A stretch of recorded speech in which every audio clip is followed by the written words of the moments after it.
Solar energy की मदद से भारत की सबसे बड़ी किचन्स में से एक को चलाया जाता है। इस किचन की शुरुआत 19वीं सदी में एक फकीर की वजह से हुई। ट्रॉपिक ऑफ कैंसर के दक्षिण की ओर है शिरडी, जो महाराष्ट्र में स्थित है। लेकिन इसकी शोहरत की असली वजह ये नहीं है।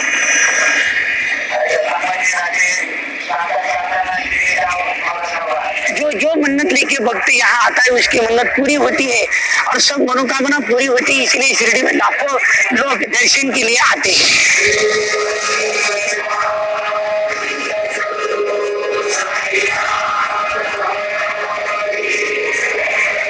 साईं बाबा 19वीं सदी के एक चमत्कारी महापुरुष थे और उनके करोड़ों भक्त उन्हें यहाँ का संत मानते हैं।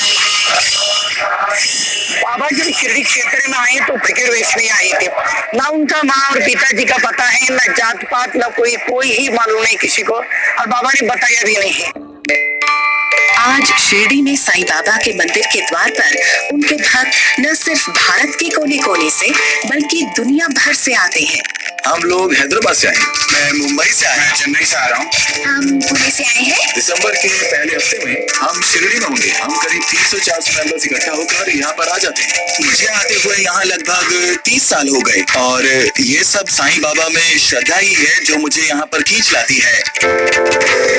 कई लोग साईं बाबा को चमत्कारी महापुरुष मानते हैं और कई लोगों के लिए बाबा के उपदेशों में इंसानों को दान देने के उनके संदेश की अहमियत है।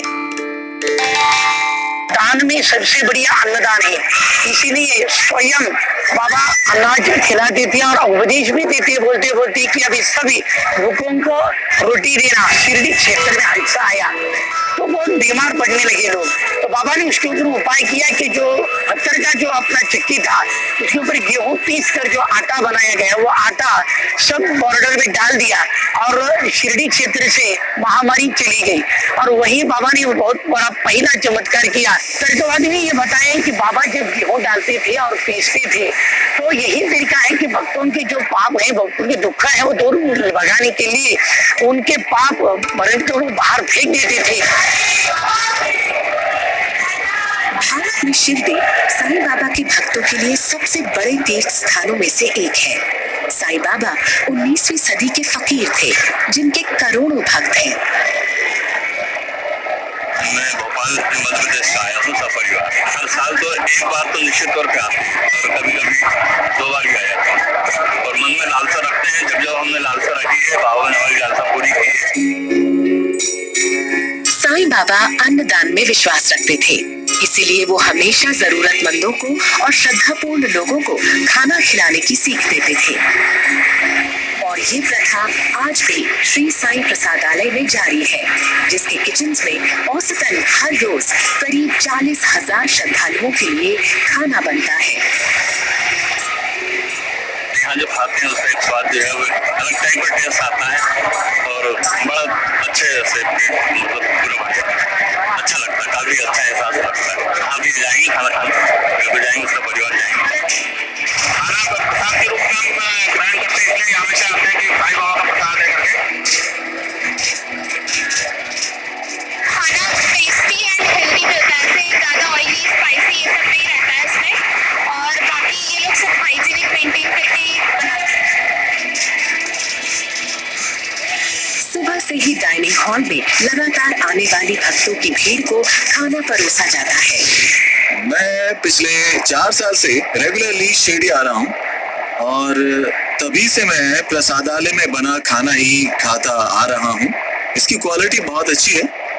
क्या आपको पता है इसे सर्टिफिकेट भी मिला हुआ है 22,000 ISO का। हर गुजरते साल के साथ शिरडी के श्री साईं प्रसादालय में आने वाले भक्तों की तादाद लगातार बढ़ती जा रही है और पूरी तरह सोलर होने के सिर्फ 6 साल के बाद अब इसकी क्षमता बढ़ाने की बात हो रही है।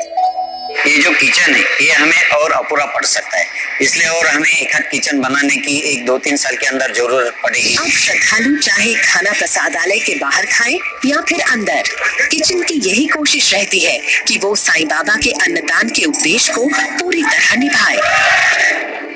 अच्छा खाना उसका सेवन जब भक्त लोग करते हैं तो जाते समय कम से कम आशीर्वाद तो ऐसा देके जाते हैं, उनके चेहरे के अंदर जो प्रसन्नता दिखती है वो बहुत अलग होती है।